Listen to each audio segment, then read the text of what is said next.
Oh my fucking God. I mean, did you watch it? Did you see clips of it? If not, oh, it's coming up. Because, oh my fucking God. America had choices. We had choices. We had Nazism, the nice black lady with the funny laugh. We had an idiot, a dangerous fool, or the smart black and Asian lady with the nice husband. We had a candidate for Maybelline or the folksy Tim Walz. We had choices. Today has got to be, and friends, this is saying a lot given what we have experienced over the last 8 fucking months. But I'm not going to tell you any lies. Today may be one of the worst fucking days in American history. And I mean, in the grand scheme of things, I think that today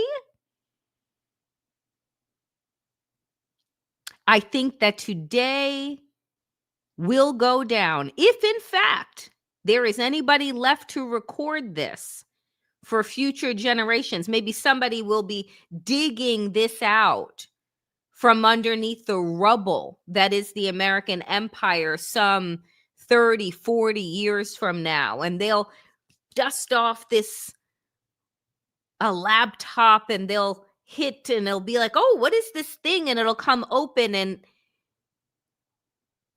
let this message be, we tried. But 77 million motherfuckers said that today, that's what they voted for.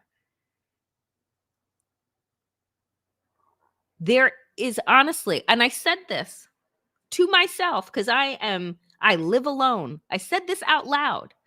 After this show, I'm going to get olives. Why, you ask?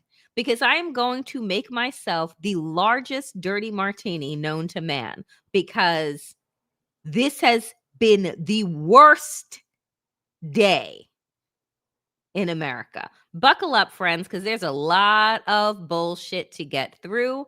Damnation, I'm so glad that you're here. We're witnessing this fuckery together. Let's go.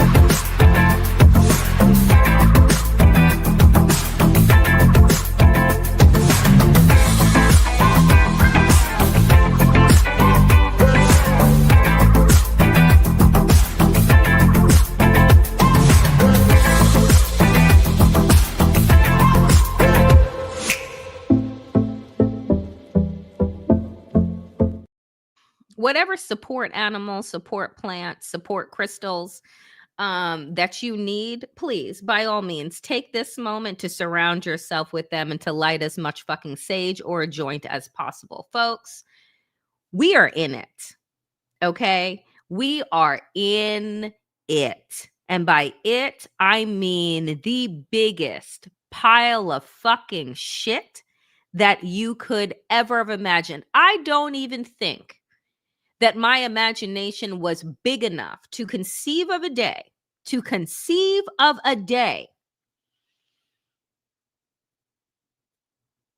where Donald Trump and his meat puppet of a man, Kegsbreath, have the audacity to bring in our generals and admirals, the top brass of our military, to leave their post, to come fly in for that infomercial of fuckery that we saw today on television. I don't know what would be better. Is it better to have this country die at the hands of the smartest villains or the stupidest ones? Either way, what we experienced today was the utter degradation and disrespect of our military officers. What we witnessed today was Pete Hegseth's high school performance of a tough guy, a man that can't even do a pull-up, having the audacity to say that we're going to do fitness tests moving forward because it's insulting to have overweight people walking in the halls of the Pentagon. Sir, you can't do a pull-up. I watched a pregnant woman with a baby strapped to her on TikTok call you a fucking chump while she did pull-ups that you couldn't do. I'm watching you stand next to a refrigerator that we refer to as the President of the United States that has never seen the inside of a gym or the bottom of his feet. And you want to talk to us about fitness? You should have to take a mental fitness test, because according to the Daily Beast and other outlets, you're having meltdowns on a regular fucking basis, worried about your safety and your hair. I am so outdone. I am so outdone. I was in tears today. I'm not going to lie to you. I was in tears at the mix of rage, grief, disgust. I mean, you name it. I felt it, and it came pouring out of my eyeballs. And I had to call one of my friends who said, you got to pull it together.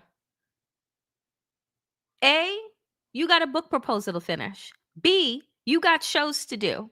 You got to alert these people to what is happening right here, because we have, in fact, run out of time.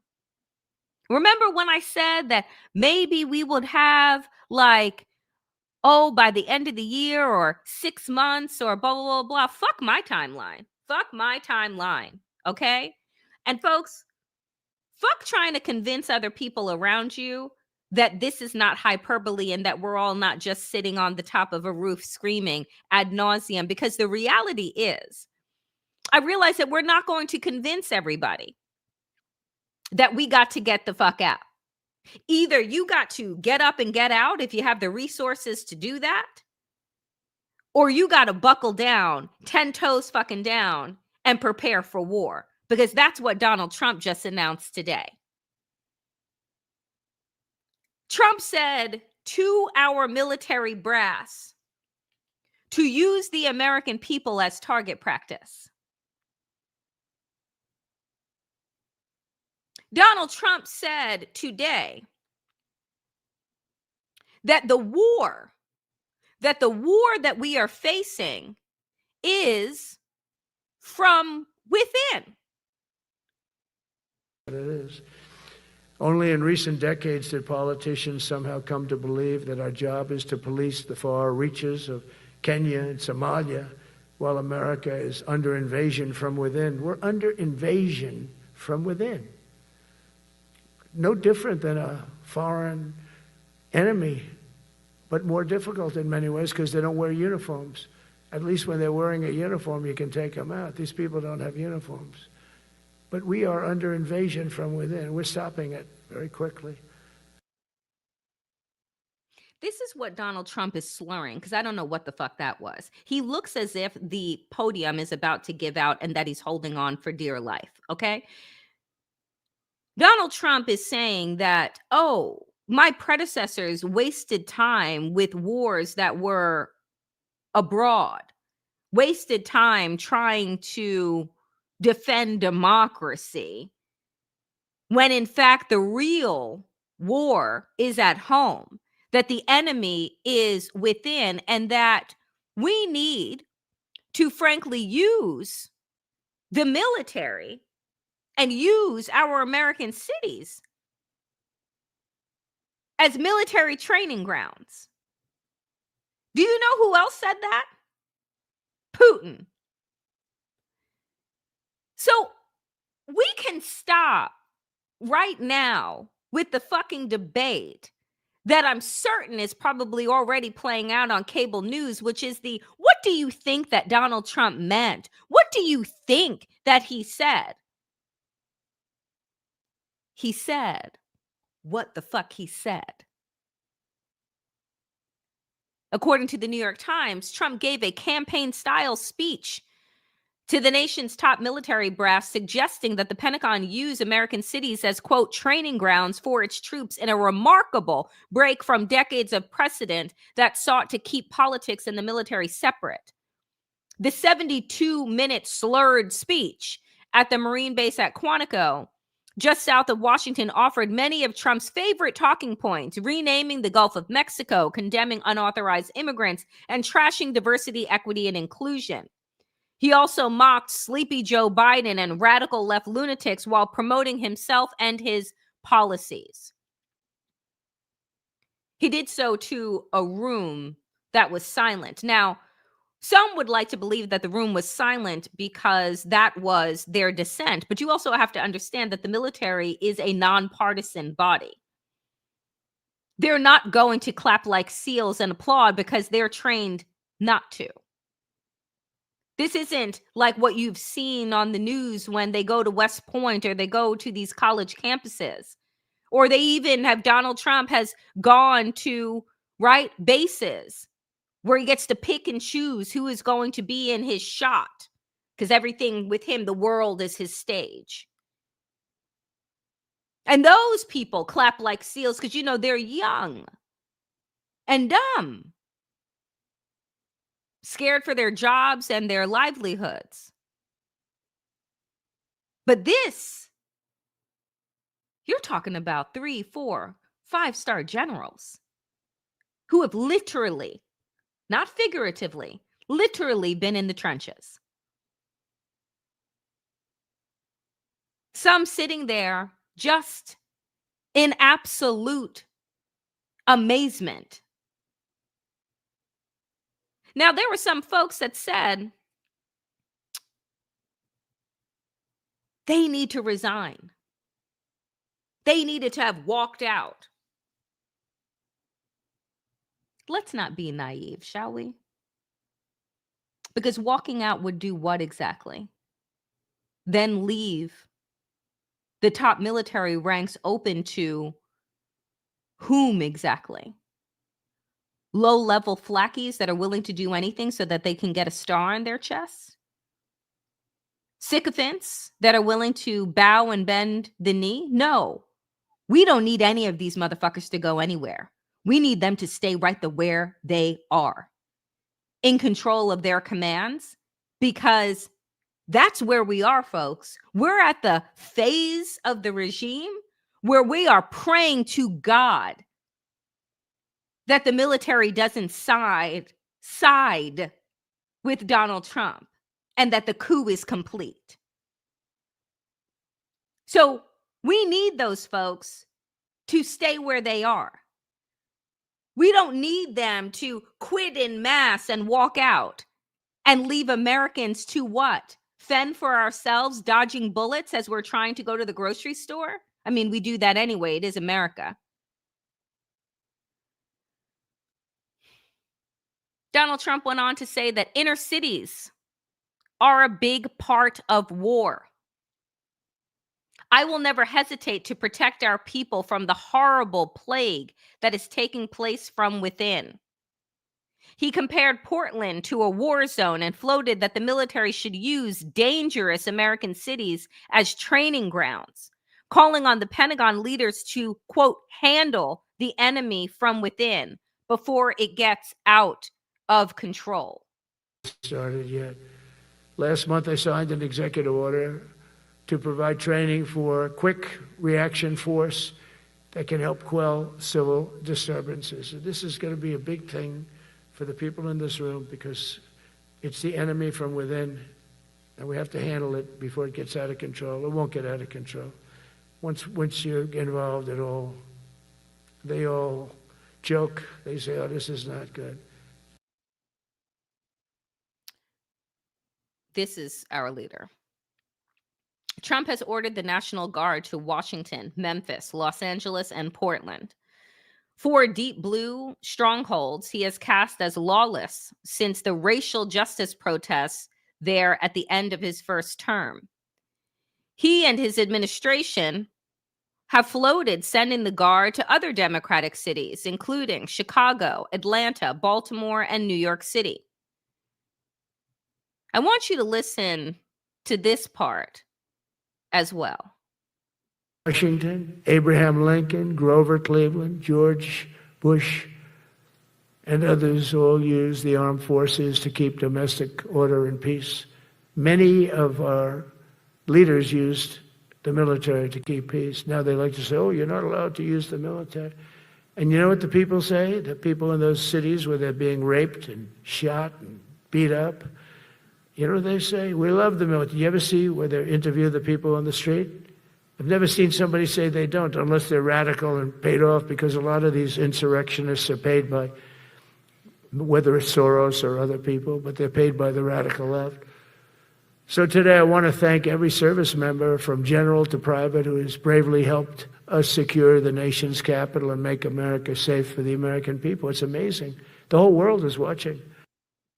Yeah, the whole world is watching. The whole world is watching our democracy go down. The whole world is watching with horror as the President of the United States, doing his best Kim Jong-un impersonation, has decided to turn the military on its own citizens. There are people that will watch this today, that will run through these clips and believe that we're not there yet, that this is all just a bluff. And to those people, I say, are you dumb? Donald Trump is placing troops all around the country. That is his version of stand back and stand by. You see, because when he declares martial law, which he will, he won't have to gather the military and the troops because they will already be there. He's putting everyone on notice. Since the beginning of the year, this has all been practice for the big show. Do you think that it is a coincidence that today also Donald Trump's poll numbers came out and they're in the trash? Do you think it's a coincidence that Adelita Grijalva won the race to take over her father's seat in Arizona, District 8, and Mike Johnson refuses to swear her in because she's going to be the 218th vote necessary in order to bring the Epstein case front and center? Do you think that it's a coincidence that today of all days, this is the actions that Donald Trump is taking to strike fear into the heart of Americans, to signal to the world that America is not a democracy? And anybody who is going to pretend right now, those flapping gums that go on cable news to defend the indefensible, which is this entire regime, that will say, oh, there's not much to do about nothing. This is, this is standard. No, it's not. What Donald Trump and that alcoholic that he has as Secretary of Defense alleged, what they did today was the biggest propaganda campaign that we have ever seen. They disparage women. They disparage people of color. They disparage Black people. They pretty much said that you can rape, brutalize whomever you like because we're building quote unquote warriors. You had Pete Hegseth, who basically said that the U.S. needs to abandon the Geneva Convention, saying our troops should, quote, ignore rules of engagement. FYI, those rules were created after World War II to stop war crimes. Hegseth is defending atrocities on live television. I mean, it was remarkable. Take a listen. We cannot go another day without directly addressing the plank in our own eye, without addressing the problems in our own commands and in our own formations. This administration has done a great deal from day one to remove the social justice, politically correct, and toxic ideological garbage that had infected our department, to rip out the politics. No more identity months, DEI offices, dudes in dresses. No more climate change worship. No more division, distraction, or gender delusions. No more debris. As I've said before, and will say again, we are done with that shit. Underneath the woke garbage is a deeper problem, and a more important problem that we are fixing and fixing fast. Common sense is back at the White House. I don't think common sense has ever visited your house. You are a small, disgusting, tiny piece of trash.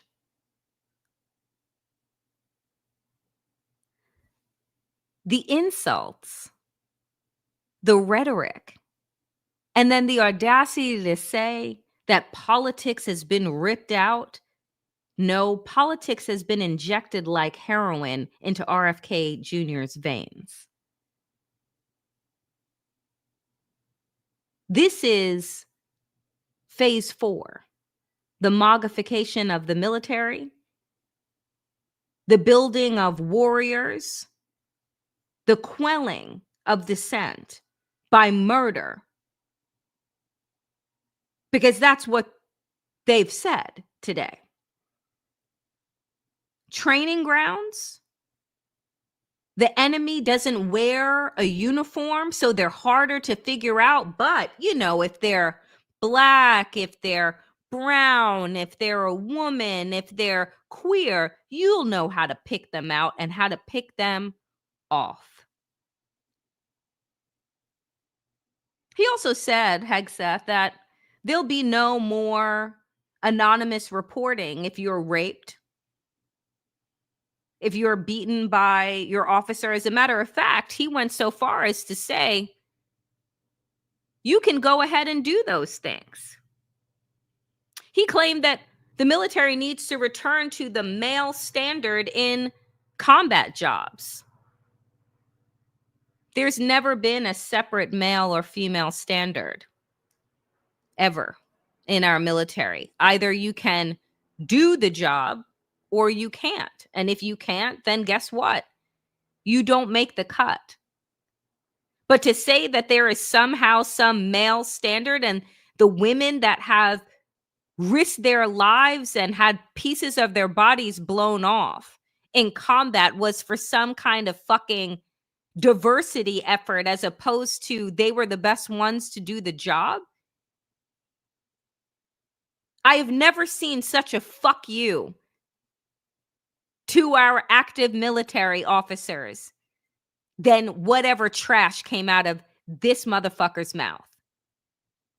There aren't enough curse words that I can use. And I know that people love to get on me and say, oh, Danielle, you know, stop with the cursing and blah, blah, blah. Folks, I don't have time in this day and age, in this moment where Donald Trump has literally just declared war on America, for euphemisms.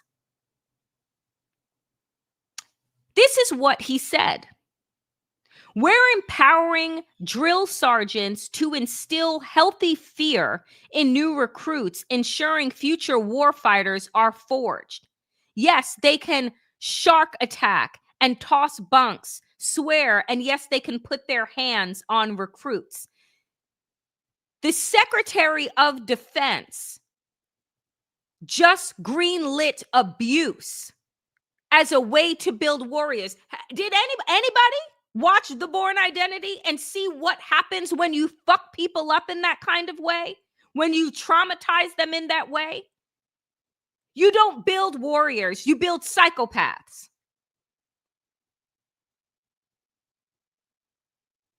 But you see, they get all of this veneer, this huff and puff from Hollywood. This is a game to them. These aren't real people's lives.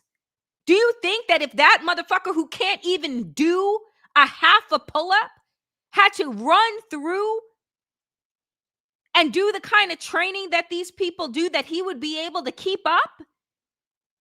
He'd be looking for his concealer and some air conditioning. He's a chump. Cosplaying as somebody's warrior. That's why there are so many leaks inside of the fucking Pentagon right now. Because he has no one's confidence. They think that he is a fucking joke because he is one.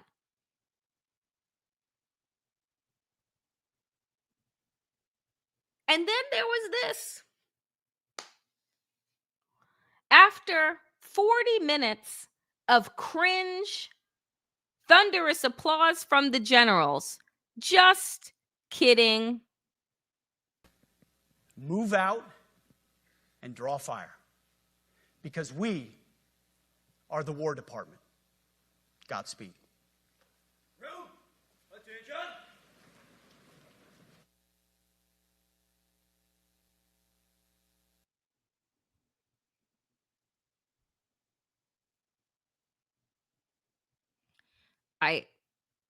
Folks,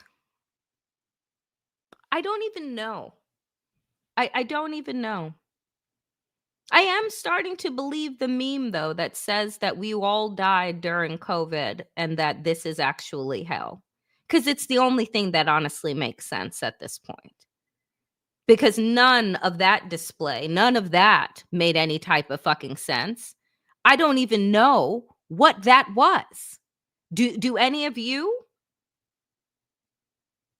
And then you had some folks like Alexander Vidman, God bless him, who was one of the first brave souls who tipped us off to the fact that Donald Trump was a criminal. And he posted this. They won't applaud because they are nonpartisan. They won't obey your blatantly illegal orders to oppress Americans because they swore an oath to the Constitution. Your authoritarian play to demonstrate military fealty instead shows the armed forces will not be your tool for oppression. Because that followed Donald Trump walking into the room and saying, I've never walked into a room so silent before. Just have a good time. And if you want to applaud, you applaud. No, that's not what our military is trained to do. This is what they're trained to do. This was one of Milley's final speeches. I have my own bones to pick with General Milley, but this is what he said on his way out. We don't take an oath to a country. We don't take an oath to a tribe. We don't take an oath to a religion. We don't take an oath to a king or a queen or to a tyrant or a dictator. And we don't take an oath to a wannabe dictator. We don't take an oath to an individual. We take an oath to the Constitution, and we take an oath to the idea that is America, and we're willing to die to protect it. I pray they remember this. I pray that they remember the oath that they took. It's the only prayer that we all have left. Folks said to me today when I went live with Waj, what should we do? What are we supposed to do? And I'll say it again, as I said at the top of the show. If you have the ability to leave, now would be the time to start getting yourself in order to do so. If you are going to stay, now is the time to get locked the fuck in. Now is the time to look around in your community with your neighbors, see who needs what. Begin to start your own food banks. Begin to stock up on medicine, not hoard for yourself, but for your community. The badness that we have hoped wouldn't meet our doorstep, the darkness that we've been warning about for years at this point, it is here. It is outside. And so it's time for folks to prepare.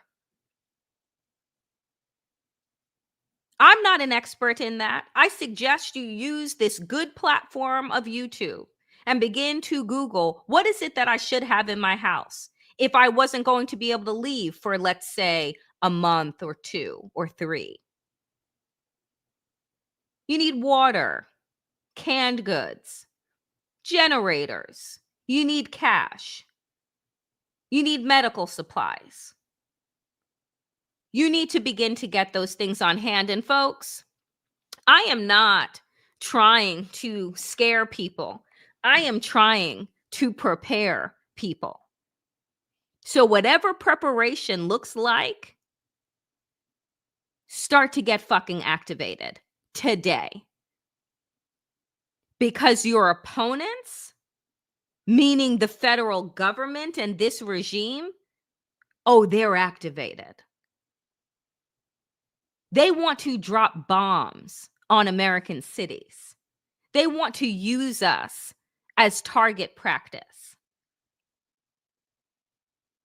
They want to make examples of us.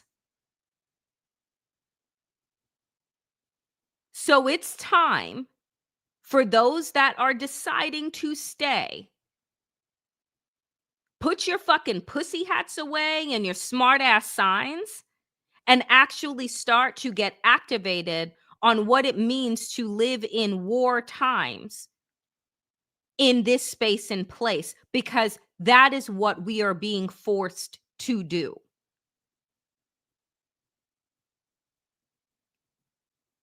Folks need to show up in force on October 18th. And I mean every single person. Because that's the next No Kings March. And for me, it would be October 18th would be the kickoff of a national fucking strike. I've been saying it. I've said it over and over again. The only way forward is to shut this country's economy down. What are they going to do? Pull you out of your house and force you to go to work? This is why I'm saying community care needs to be front of mind. You know how they have food trains and health trains and who can do what? If you live in an apartment building, if you live in a cul-de-sac, if you live in a neighborhood, it's time to use what may have been casual, just little meetups and little parties and barbecues to start thinking with a COVID cap on and a war mindset. Because the president of the United States today on national television just declared war on American citizens. That is not up for debate.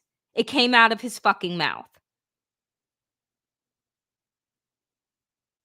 They have been using war language since they got into office. They were using it on the campaign trail, but folks wanted to pretend it was all just a joke. The joke is on us now. And it's time to prepare.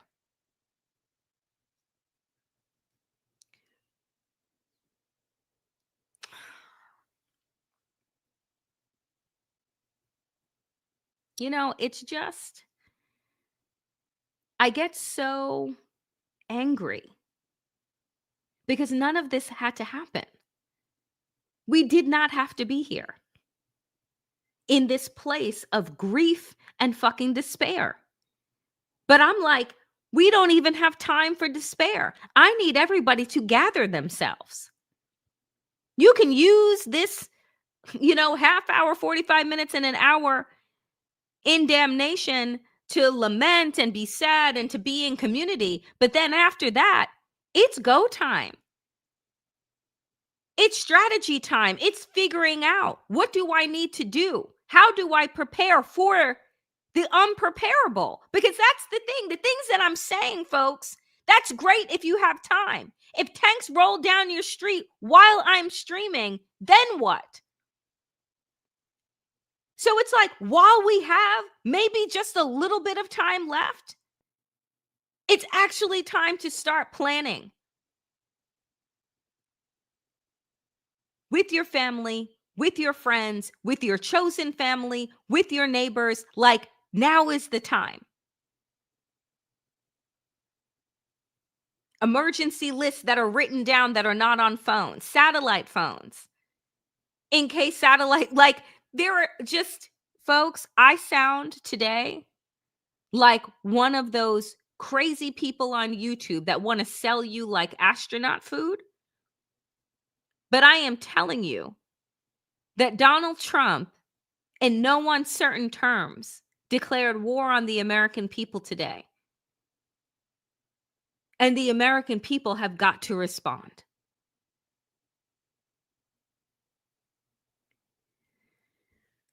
In other news that is happening, some good things. Judge William Young, a Reagan appointee, delivered one of the most scathing legal rebukes of the Trump era, ruling that Trump and his cabinet illegally targeted pro-Palestinian students for deportation to strike fear into First Amendment protesters.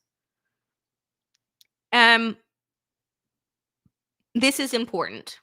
For all these reasons, this court finds as fact and concludes as matter of law that Secretaries Noem and Rubio and their several agents and subordinates acted in concert to misuse the sweeping powers of their respective offices to target non-citizen pro-Palestinians for deportation, primarily on account of their First Amendment protected political speech. They did so in order to strike fear into similarly situated non-citizen pro-Palestinian individuals, proactively and effectively curbing lawful pro-Palestinian speech and intentionally denying such individuals, including the plaintiffs here, the freedom of speech that is their right. Moreover, the effect of these targeted deportation proceedings continues unconstitutionally to chill the freedom of speech.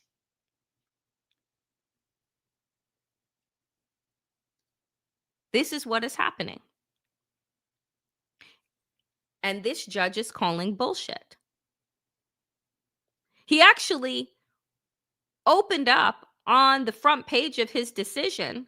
He included a postcard that was sent to him from a pro-Trumper that read, "Trump has pardons and tanks. What do you have?" He responds, "Alone, I have nothing but my sense of duty.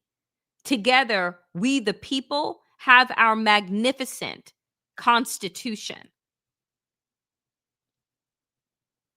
This is the thing that we have got to remember.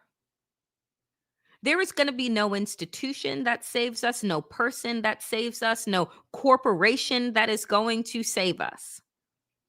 They have all bended the knee, broken their backs to kiss Donald Trump's feet, all so that they can get just a little bit more money, a little bit more access. I watched Schumer and Jeffries embarrass themselves in the fucking Oval Office today, still thinking that they're going to talk logic into a fucking toddler with an AR-15.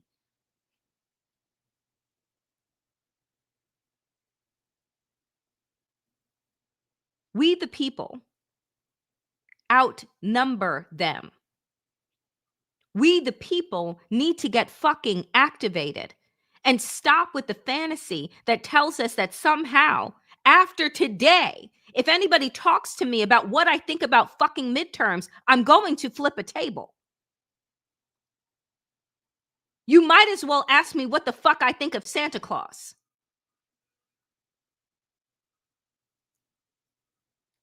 Folks need to wake up. They need to wake up to the reality that we are in. Because this is what this maniac is doing in broad daylight. Just violating the law. Because guess who gave him immunity to do so? He's scared to death of Zoran Mamdani. They all are.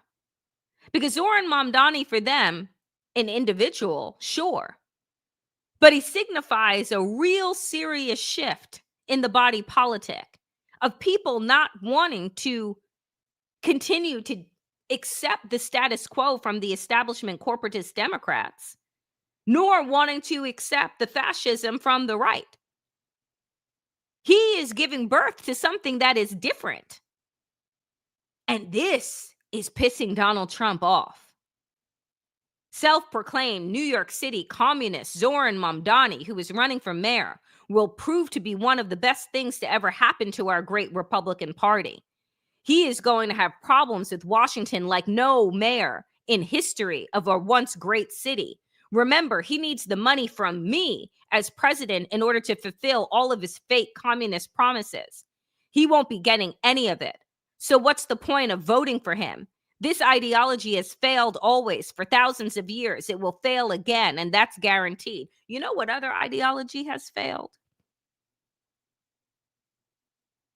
Fascism. It doesn't mean that it doesn't rise again, but it always fucking fails. Why is the president of the United States getting on his broke down social media platform to go after a mayor? Because you're scared. Because there are 8 million of us in New York City, and 85% of us are very excited to vote for him in November. Because we know, unlike fucking Adams, who Hakeem Jeffries just applauded on his way out the door, and Cuomo, oh, they would sell this city out in a heartbeat if it meant that they could get a book deal or an ambassadorship. What we know to be true, Donald Trump doesn't want to give us the money. We know that Mamdani is not going to give up the people. We'd rather link arms and figure out how to get through this shit together as a city than go groveling to that 2-bit motherfucking clown. And that's the energy that they don't know what to do with. So then they do shit like this. Republicans refuse to swear in newly elected Democrat delaying success of Epstein petition. Johnson and House Republican leaders refuse requests from Democrats to swear in Representative-elect Adelita Grijalva on Tuesday, saying she will be sworn in when the House returns to regular session because he ran away. Oh, he locked the doors today. Did you all see that? He literally locked the doors to the House. Eventually, Democrats got in and they showed up for work, but none of the Republicans did because they're trying to spin what is going to be a government shutdown at midnight tonight on the Democratic Party. What they want is a government shutdown. That's what they're not telling you. They have all of the votes. They don't need Democrats' votes. They have all of the votes that they need. They want a government shutdown so that Donald Trump can permanently fire federal workers and shut down programs. Oh, yes, these are the things that, we don't have guardrails for. So thousands of people are about to get laid off, not furloughed, but laid off. Thousands of programs are about to be gutted. And that is at the behest of the Republican Party. Now, of course, it would be very easy for Democrats to get on television and actually do their job, but we know that they won't. Republicans control the Senate, the House, and the executive branch. How is the government shutdown anyone's fault but theirs?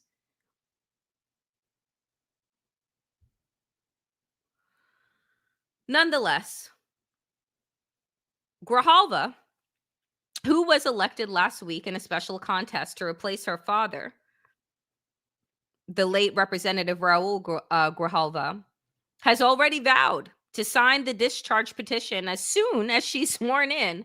And the bipartisan lawmakers pushing to release the Epstein files had hoped to launch the process as quickly as possible.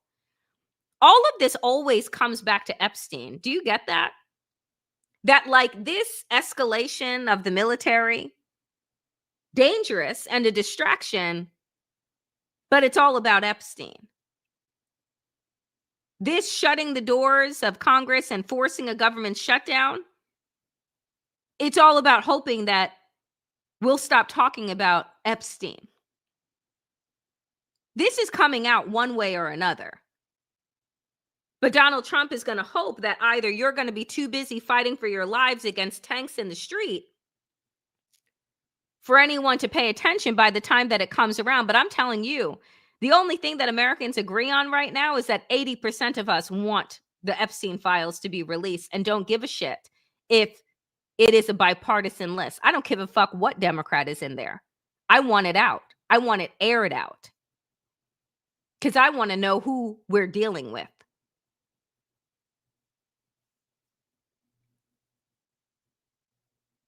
Ugh. So I will end today with this before we go into Town Hall Tuesday. And it's Gavin Newsom, because I feel like, again, Gavin Newsom is somebody that I have come for on a regular fucking basis, because he decided to platform Charlie Kirk and Steve Bannon at the beginning of the year on his podcast, you know, to bridge the gap between the right and left on the backs of trans people. He has since his state was invaded by Donald Trump, come to his senses and gotten his head back in the game. And so he's giving lots of good talks. And this is something that he said recently. It across the board. People are scared to death of this guy. And it's the appalling silence. It's the complicity. You're seeing the most successful, wealthiest people scared to death of this guy. It makes me sick. Is it worth it to you to watch this 249 years just vanish in real time? She asked about the Supreme Court. It's part of that. I'm old enough to remember in the history books this notion of the enduring values of our founding fathers, the best of the Roman Republic, Greek democracy, popular sovereignty. It's trying to rig the elections. This notion of co-equal branches of government. I said supine Congress, supine Supreme Court, rolling over to this guy. It's no longer the rule of law. It's increasingly the rule of Don.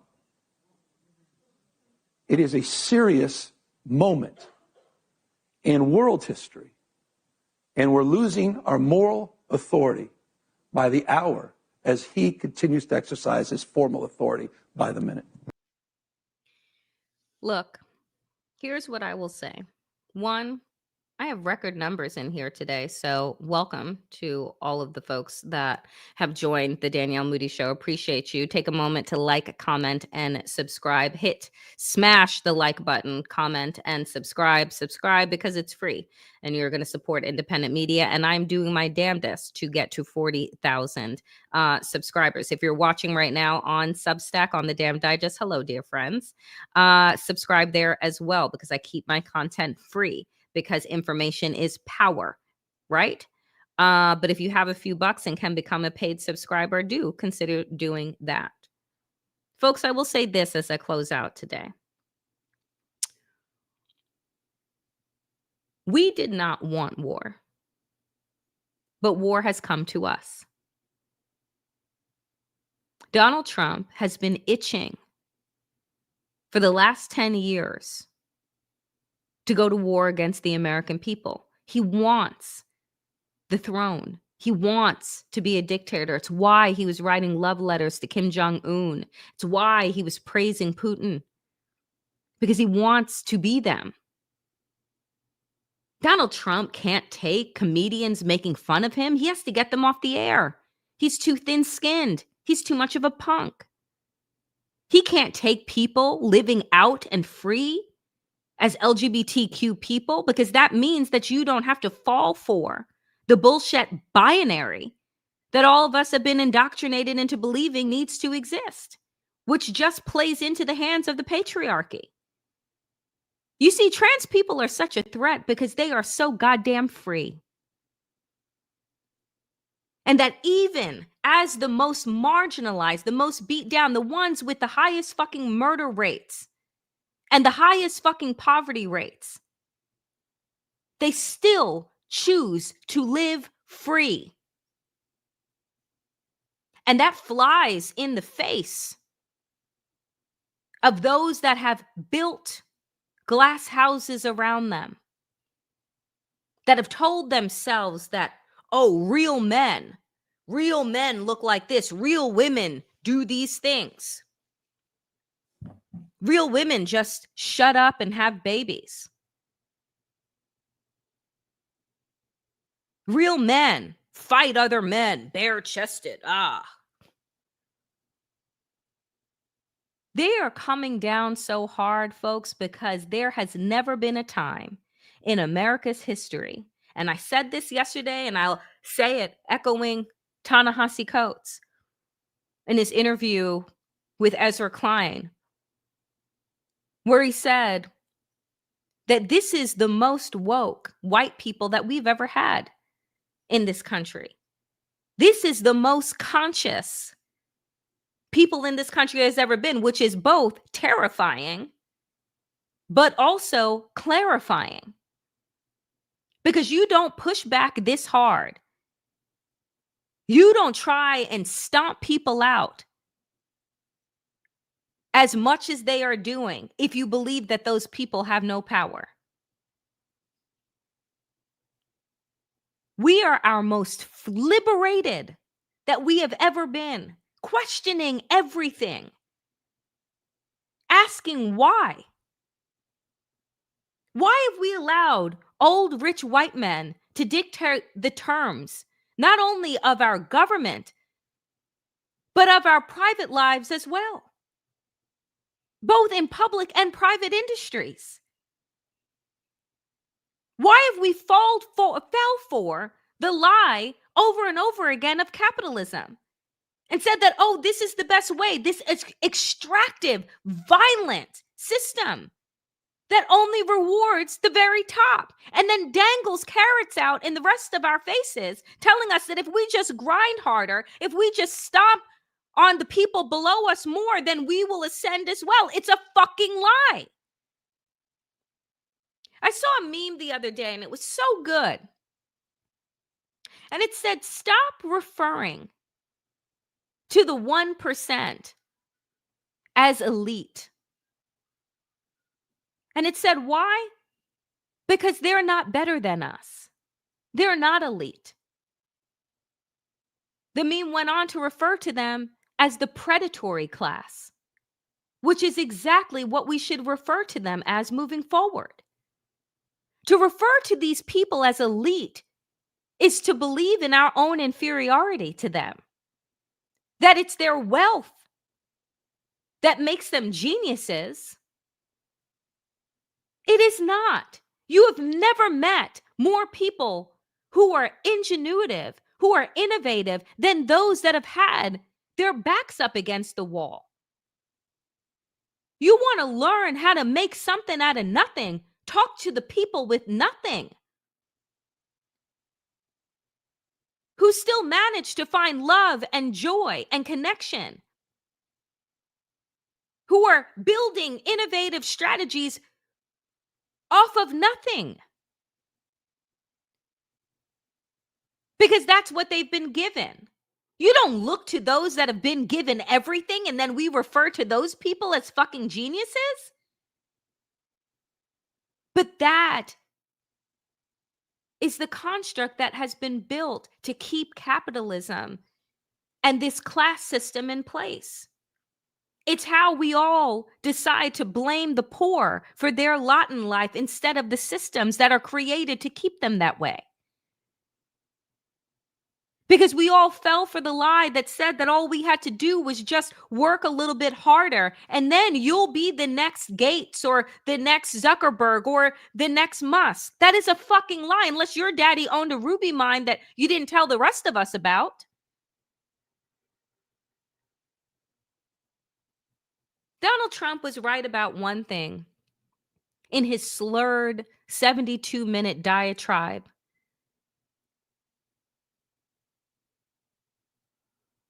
There has never been a better time than now to activate. Folks, it is either going to be us as a collective, all of us, or it's going to be them. And we need to decide who's making it through this matrix. My money is on the collective we. If we can move past the bullshit culture wars that they have put in place in order to keep us at odds with one another while they run roughshod over the country. Cut the strings from the fucking puppet masters. Cut the fucking strings and realize how much power you actually do have. We don't have time anymore. We got to wipe our tears and wipe our sweat and figure it the fuck out. Nobody is coming to save us. Figure it out. Read the books of Black revolutionaries. Read the books of Indigenous revolutionaries. Read the books of Latino revolutionaries. Because that's where this shit is headed. The tanks are on the streets. Know that there is no complicity, because eventually they will come for us all. So your silence and your servitude will not save you.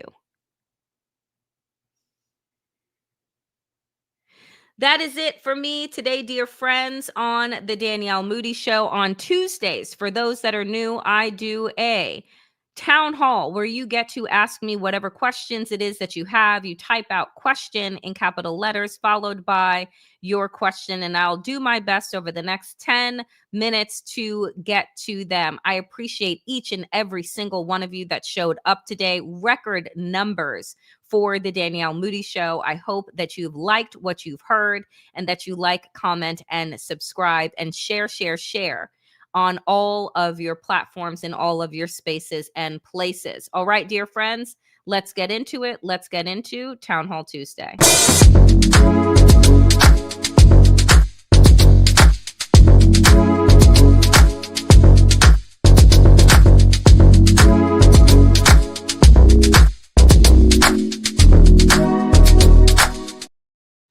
Hello. It is Town Hall Tuesday time. So again, please be certain to type question and then follow that in all capital with your question coming up.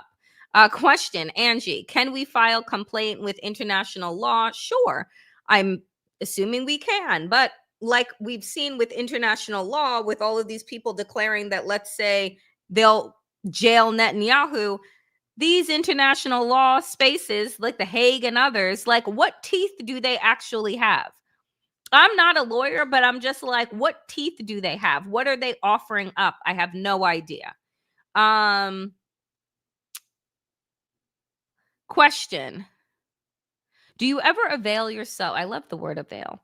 Yourself to other podcasts. I would love to see you on other shows I subscribe to. Wisdom, what other shows do you subscribe to? I am going to start, and I've said this before, but I've actually finally started to get my act together. For those of you who used to listen to like my woke AF or the new abnormal, as the world churns and what have you, I am going to start to do interviews, not on the Danielle Moodie show, but on a separate series weekly, where I'm going to sit down with folks because I miss being in conversation with other people. But if you have folks that you would say, Danielle, I'd love for you to try and interview this person, please don't give me Michelle Obama, because I mean people that I could actually get. But if there are other shows that you would like to see me on, do let me know, because I'm going to be trying to reach out to other Substack folks, other YouTubers, to try and continue to grow this conversation and grow this resistance. So appreciate that wisdom.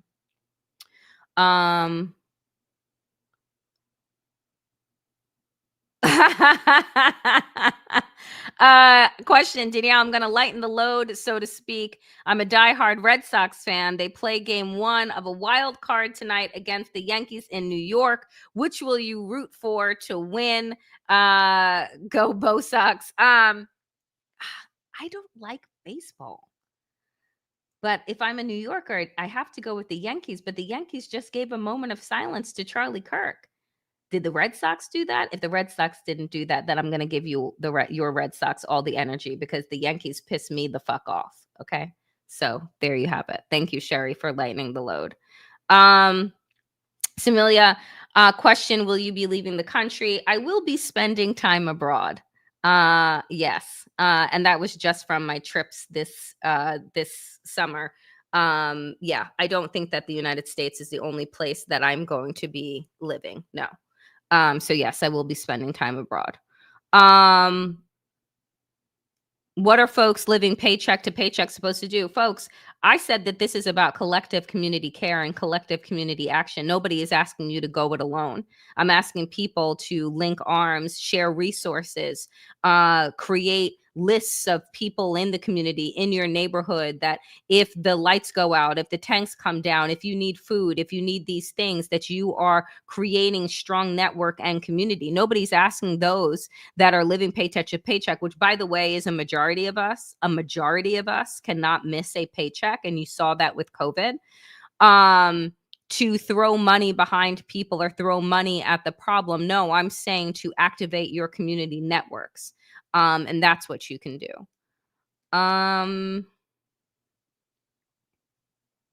Daryl, I always love your Liberty questions. Daryl, did you see Nafisa Collier come for Kathy Engelbert's neck today? By the way, folks, so this is WNBA Insider Baseball. Well, no, WNBA Insider Basketball. Is that what you would say? I don't know. But Nafisa Collier, who plays for the Minnesota Lynx, and she is also one of the co-founders of Unrivaled, the new 3-on-3 women's sports league, in a press conference today, called out the WNBA for their awful fucking leadership, and said that you aired out Kathy for basically making money off of these players' backs and not being willing to give them new deals, and that they should just be grateful and thankful for the scraps that they get. It was fire. Daryl, did you see that? And do you think the Liberty are going to re-sign or rebuild after firing Sandy? I think it's going to be a combination of the two, and I'm really hopeful that they're not going to let go of Natasha Cloud, because I love her. But we will see. I'm not hopeful, though. Norma, is there a particular fall festival, celebration, holiday that you particularly celebrate? I love fall, and I'm going to be planning a out east. When I say that, I mean out east on Long Island, trip with my family to go pumpkin picking and apple picking. I love doing shit like that. I love fall. Also, my birthday is in November, so fall I love, and I consider my birthday a holiday. Is that I'll probably be working because something terrible will happen, but my birthday I do consider a holiday.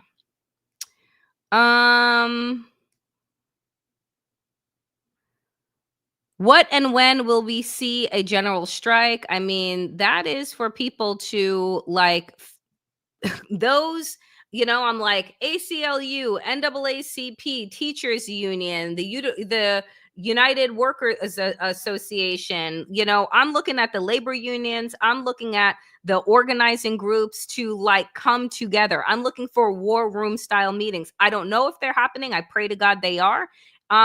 Give me a time and date, and I am like in it, and I am promoting it everywhere. So if you are part of any type of union, teachers union, nurses union, doctors, optometrists, auto workers, etc., start to write in to your union bosses. Start to ask questions. If you are a member of associations, fraternities, sororities, start to write in, email, call, and say, we need a national strike. Who are you in conversation with, and how can we begin to participate? That's what you can do. How's the book coming? Can't wait. Child, this book is coming. I'm writing this book proposal. It is the hardest thing that I've ever done in my life. A book proposal, for those that don't know, is where you write essentially your concept, your ideas for the book from start to finish. You write out how you think that this book will sell, whether or not anybody will buy it. And then you have an agent pitch it to publishers, and you cross your fingers and toes and hope that it gets picked up. So I am more than halfway done with the book proposal, with the book concept. It is hard, but I'm really excited about it. And I will let you know when it's submitted, and then everyone can activate their prayers or sage or dance rituals or whatever the fuck you do to bring in good energy. When it's submitted, I will let you know.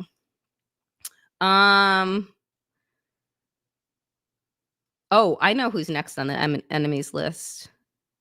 This is a good question. I'm disabled, alone, poor. How can I help with when the shit hits the fan? I think that you can phone bank. I think that you can call folks. I think that you could, if you have the ability to put together lists of your community members, folks that, you know, you are like, this person is the electrician if we need help with this. This person is the nurse in the community if we need medicine, if we need help with this. Like, creating the go-to list for your community and tapping those people, I think that that is something that you could potentially do. Good question, Melissa.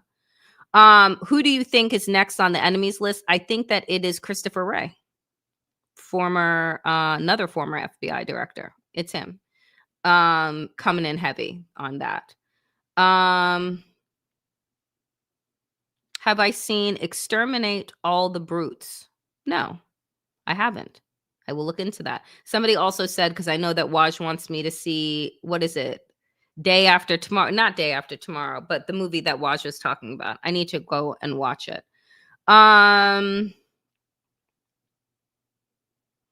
Question.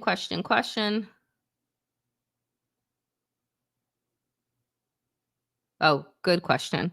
Why is it that everyone attributes the authoritarian move to Trump and not to the actual movement that installed him as president, which is the conservative Christo-fascist movement? I think that people do both and.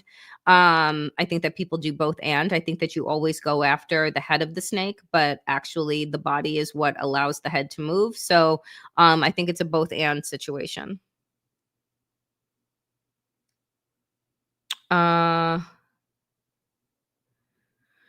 Thank you for sharing space. What are you doing for self-care when dipping in and out of the media? Come visit the mountains in Canada. Thank you so much for the invite.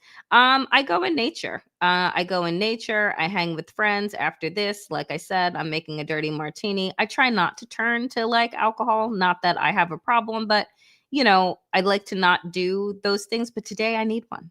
Today I want one. So that's what we're doing.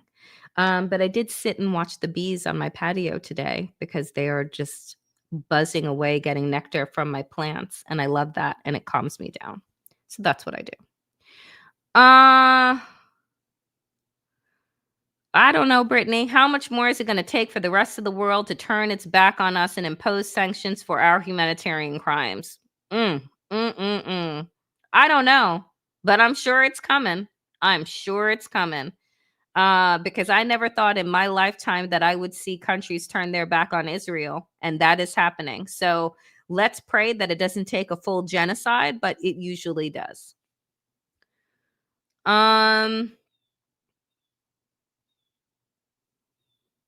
Yes.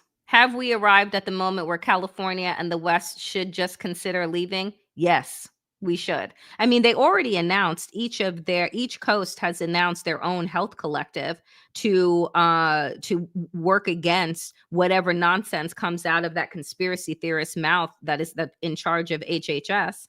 I think that they not only need a health collective, I think that they need an economic collective. I do think that we need a secession, right? Which is going to be war, which is what Donald Trump and all those MAGA bastards want. But at the end of the day, like, I don't know if there is a coming back together. I think that there are more and more people that are waking up to Donald Trump's bullshit and realizing that their lives are not better off 8 months later. They're actually dramatically worse. But I want there to be a uniting front coming out of Democratic governors and mayors across this country, because like, we're not going to get this done as individual states or as individuals. This is about collective action and collective resistance. Fun question. What song or music always puts you in a good mood? I am big into house music, particularly gospel house music. I like DJs like Little Louis Vega, Nicodemus, Kenny Dope Gonzalez, Saint Germain. I'm a big house music head, so that is the music that I put on, and I love dancing. Last question. I'm looking for the last question. This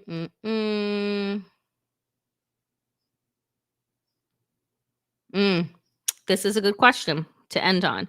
Do you think we'll get to a point where other countries will take us as refugees? I don't know. I don't know, because I already know that I feel like Canada is already overwhelmed and is shutting down in some ways. I know that other countries right now really want our scientists, our engineers, our innovators, because they don't want to go to school in the United States anymore. So I think that if you have a particular skill that you can offer, yeah, I think that that other countries will take us in. But like, if it gets to the refugee fleeing kind of place, I don't know. And who will they take? They'll probably take white folks, and leave the black and the brown folks to fend for themselves. I mean, we saw it happen in Ukraine. So only time will tell. All right, friends, I want to shout out all of the amazing super stickers and super thanks. Thank you so much to each and every single one of you. This was incredible. You all are incredibly generous, and I am so appreciative to every single dollar and cent that comes through. This is independent media. Every single dollar goes towards making sure that you all get the type of content that you deserve, that comes with passion, that comes with integrity, and that comes with truth. Tomorrow, programming note is Wednesday. I am live on Substack at 12 p.m. with Jared Yates Sexton. Then I am live again at 3 p.m. on Substack for the midweek check-in with our friend Wajahat Ali. And then at 5 p.m., I am back here for the Danielle Moodie Show. Hit the bell, hit like, comment, and subscribe. Never miss an episode. I appreciate every single one of you. Friends, it is dark, but we are the lanterns that we need. We will get through this together. As always, power to the people, and to all the people power.